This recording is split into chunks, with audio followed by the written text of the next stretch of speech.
The patterns of Mendelian inheritance are now embodied by formal rules that each have exceptions.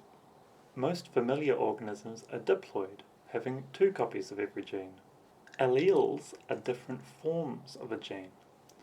The 2 copies of a gene can have the same alleles, called homozygous, or different alleles, called heterozygous. In sexual reproduction, the 2 alleles are segregated into haploid gametes, the sperm and eggs, that have a single copy of each gene. This means that an offspring receives 1 copy of each gene from each of its parents, and that the combination of alleles in the offspring is random. Genes from a parent are passed down to the offspring independently of the other genes. This is referred to as independent assortment.